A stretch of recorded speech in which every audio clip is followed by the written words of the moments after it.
This is you. This is the 15th biggest company in the world, Walmart. Over the course of your life, you'll make an average of $1.7 million, assuming you're a middle-class American citizen. In comparison, over the course of its life thus far, Walmart has generated a staggering $11.5 trillion in revenue. That's more money than the GDP of Germany, France, and the UK combined. Let that sink in. The entire economic output of the 3 richest European countries is less than the revenue that Walmart has cumulatively generated. That is statistically insane. But let's keep going. Let's go back to you. Since the start of this video 35 seconds ago, you've likely made a grand total of $0. Do you want to know how much money Walmart made during that time? $720,000. Let's create another crazy thought experiment. Let's pretend that you were alive 66 million years ago when the dinosaurs went extinct. Let's also pretend that you're somehow immortal. If you earned the average American salary of $50,000 per year during this entire time period, you would have less than a third of Walmart's cumulative revenue. It would take you earning $175,000 per year for 66 million years in order to equal Walmart's revenue. This begs the question, how could Walmart possibly generate this much money? Well, today on The Money Game, we're answering exactly that. We're going to talk about Walmart's history, its business strategy, and its stock performance. Like I've already vividly illustrated to you, Walmart is the king of generating revenue. In 2001, Walmart became the biggest company in the world in terms of revenue, and it's only continued to grow. In 2001, its revenue was $212 billion. In 2024, it's estimated that Walmart will generate more than 3 times that number, over $648 billion. Even crazier, in 15 years, it's estimated that Walmart will be generating over $1 trillion in revenue per year. Let's take a step back though. As much as it's fun to speculate about Walmart's future, it's even more important to talk about how it got started. In 1962, Sam Walton opened the very first Walmart in Rogers, Arkansas. It was founded on the basis of 2 core principles: exceptionally low prices and exceptional customer service. The first principle of super low prices was extremely effective at getting new customers through the door. After all, if you advertise yourself as the cheapest retailer in the city, you will no doubt attract lots of new faces. Couple this with a store that offered amazing customer service, and you have a recipe for a fantastic company. While customers might have been initially skeptical about Walmart's extremely low prices, their expectations would be blown away once they visited the store. Walmart's early employees, referred to as associates, were trained to be exceptional in customer service. They were helpful, guided customers to their desired products, and provided a great shopping experience. As Sam Walton realized the importance of customer service, he did something that was unheard of in the retail industry. He made his earliest associates partners in the business. This made them even more loyal to the brand, and made them even more eager to provide customers with the best service possible. All of this culminated in Walmart's nearly instantaneous success.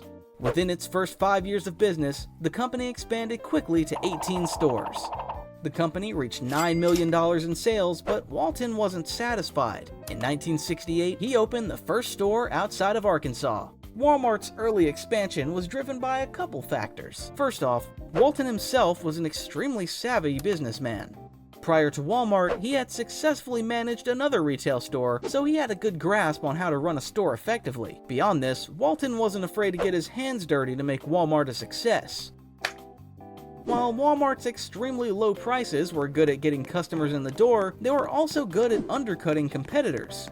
These aggressive price cuts made it very difficult for other stores to compete with Walmart and greatly fueled the company's early growth. In addition to these business strategies, Walton was internally focused on eliminating as many inefficiencies within his business as possible.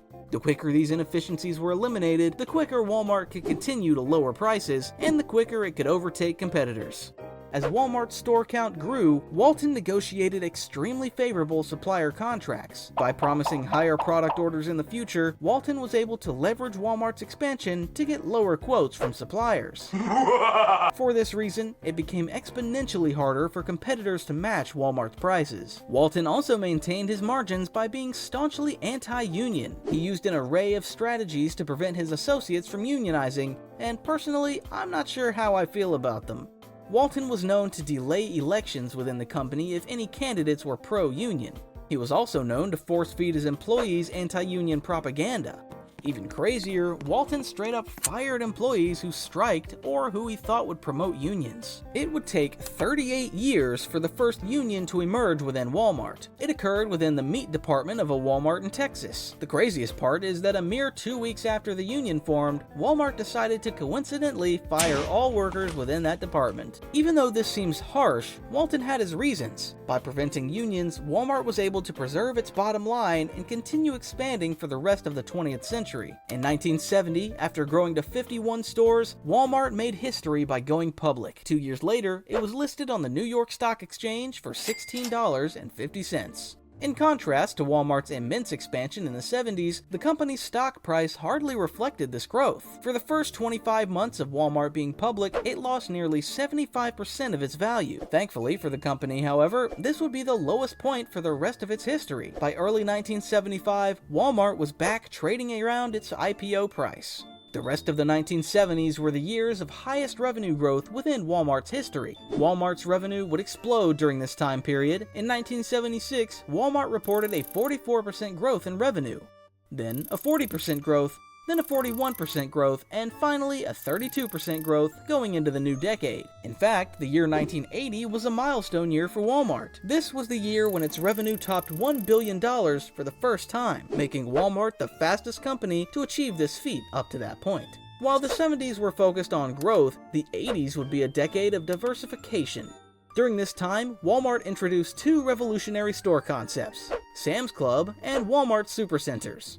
In 1983, a mere 161 days before Costco was founded, Walmart opened the first Sam's Club location.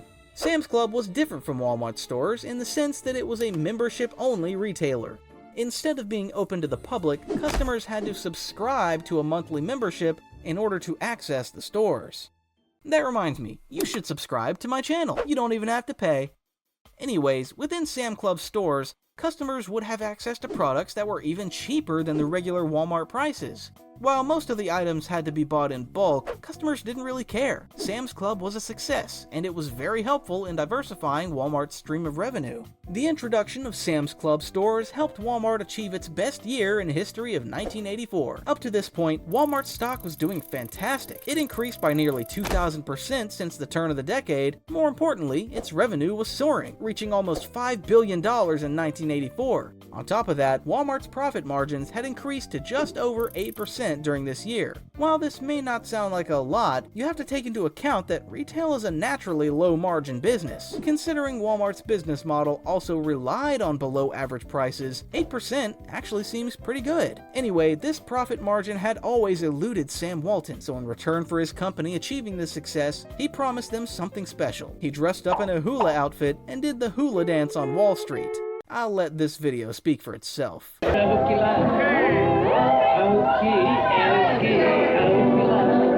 I'm fulfilling an obligation to our employees.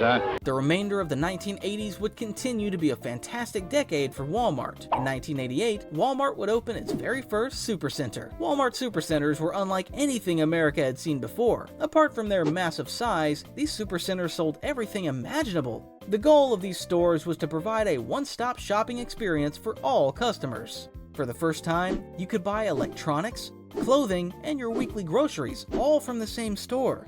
Although the 80s were great for Walmart, the start of the 1990s would prove to be a difficult time for the company. The US economy experienced a minor recession during this time, and Walmart had its worst year of revenue growth on record. The company also faced internal problems. Sam Walton was diagnosed with cancer and passed away in 1992. His son, Rob Walton, was tasked with the almost impossible job of filling his father's shoes. Also around this time, Walmart started facing increased competition from rivals Target and Costco. In order to combat the situation, Walmart used its tried and tested strategy, opening as many new stores as possible, specifically supercenters.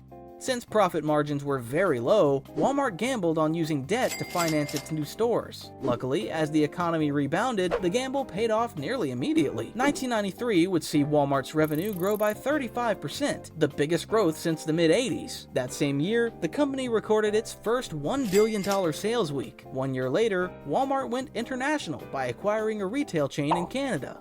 The remainder of the 1990s would be smooth sailing for the company. Walmart would expand to all 50 states and multiple countries around the world. On average, their revenue was growing by 23% year over year. The company was making hundreds of billions of dollars per year, and the stock had grown by over 100,000% since its IPO.